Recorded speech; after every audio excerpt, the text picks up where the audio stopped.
Some rough news for the Phoenix Suns and Phoenix Suns fans as the NBA has released the 2024-2025 schedule, and Phoenix, we're going to have a tough go of it. One of the toughest schedules to start the NBA season. We are going to break it all down for you guys right here on Suns Digest, as well as a little bit of Twitter beef between the Suns and another NBA team. We're going to get into all that right here. My name is CJ Pierre. Thanks for joining us, you guys. We appreciate all the love and support. We've got a good show coming up for you guys. Before we get into the news of the Sun schedule release, we noticed that about 82% of you guys who have been watching our videos, and we appreciate that, but you haven't subscribed to the channel just yet. If you want to make sure you're keeping up to date with all of the latest Suns news and updates, hit that subscribe button so you don't miss a thing that we're going to have cooking for you. Now, let's get into this news in regards to the Phoenix Suns 2024-2025 NBA schedule release, and it's going to be a rough go of it. The Suns will have a very tough start to this season. They are going to be playing one of the toughest schedules that the NBA has to offer in the first 2 months of the season. The NBA doing a nice schedule release for the fans, letting everybody know what to expect. The Suns posting their home games on X, and it was nice to see that the Suns are going to have two tough games to go at it when they have their first couple games at Footprint Center. The home opener will be against the Dallas Mavericks. The next game being against the Los Angeles Lakers. So going up against Luka and then LeBron back to back in their home games. Not necessarily the ideal start. Hopefully they can get enough action in the preseason. Now we've talked about previous rumored game that was on this schedule release. We talked about that in the previous video. If you want to check that out, you can go ahead to our video tab on our channel and check that out if you would like. Now, let's break down just the fact that the Suns, one of the toughest schedules that we'll see. This coming here from ESPN, who broke down the numbers. The Suns will have the toughest strength of schedule in October and November among the 2024 playoff teams. The Suns facing teams with a combined record during the first 2 months that are well above 500 last season. That's winning over 55% of their games, followed by the Clippers, Mavs, Warriors, and the Oklahoma City Thunder. Now, you can look at that in two ways. Now, you could look at it as okay, the Suns are going to get their hardest games out of the way early. Hopefully, they'll be healthy, well rested, and maybe they'll have the best chance of winning those games. That's true. That's a good way to look at it. Another way to look at it is that the Suns have a chance to maybe lose a lot of early games and force themselves late in the season to have to play their guys even more so than maybe they would have, and they may have to play some catch up down the road. So we'll have to see exactly how things break out, how things turn out.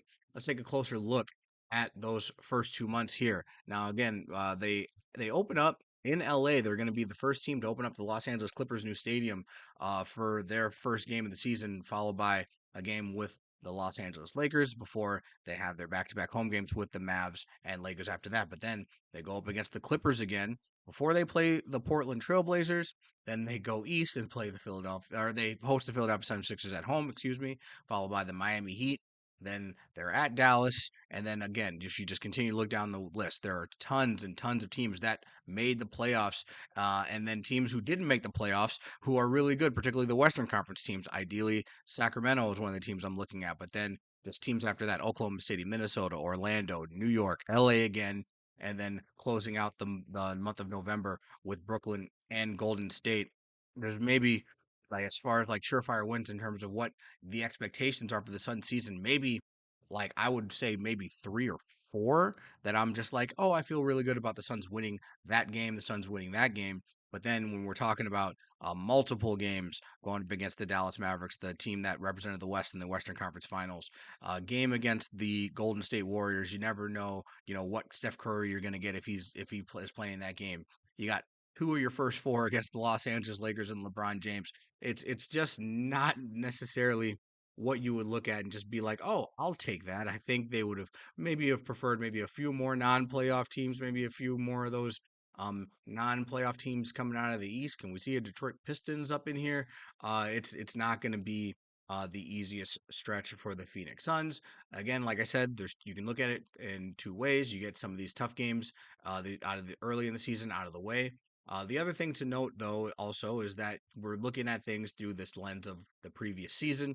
We don't necessarily know how these teams are going to look in the upcoming season, which is why when you take a look at playing a team like the Sacramento Kings twice, a team that won a lot of games last year but didn't even make the playoffs, that just kind of goes to show you the disparity in talent when it comes to teams in the Western Conference versus teams in the Eastern Conference. And matter of fact, if we just take a look at this strength of schedule over the first 2 months, all of those teams are Western Conference teams. It just kind of goes to show how loaded the Western Conference is and how much diversity there is and how hard it's going to be the team that ends up coming out of the West.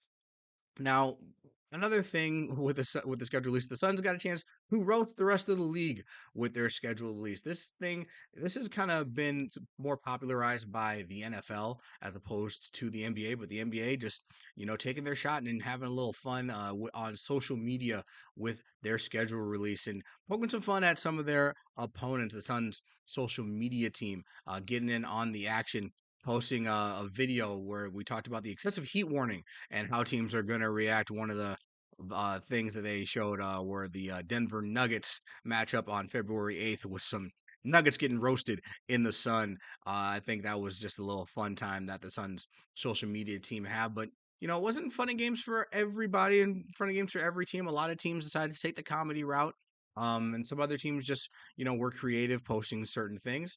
The Suns took it a step further. They went on Twitter to post some relations to the teams that they're facing and their fan bases, which they had a little fun with. They mentioned the New York Knicks and showing Spike Lee as well as some maybe memorable Knick fans and that may have held themselves in more of an obnoxious setting, if you will. I thought that was pretty funny. And then probably the biggest thing that came out of this Sun social media schedule release when they mentioned the Miami Heat, who are well-known DJ Khaled fans. But one thing that they slipped in there, look at those empty bleachers there that they have for the Miami Heat. There's this, and with a nightclub scene, there's the rumors. I won't say rumors, but just like there's the thought that Miami Heat fans don't necessarily fill up the stadium. Maybe you're at Heat games and then they're just not, some empty bleacher seats. I can say, as someone who has been to a Miami Heat game live, I noticed that fans show up a little late there, if you will, maybe closer to the second quarters by the time those seats get filled. But by tip-off time, there are some empty seats throughout many of the sections in that arena. But the Miami Heat, they decided to, they wanted to clap back at Phoenix a little bit and have a little fun on their own, and they just uh, tweeted back to the Suns saying, "Interesting. Check back when you climb in out of the into that 24th spot in terms of attendance. Last season, the Miami Heat actually the fourth highest attendance in the NBA, while the Suns were down at the 25th spot.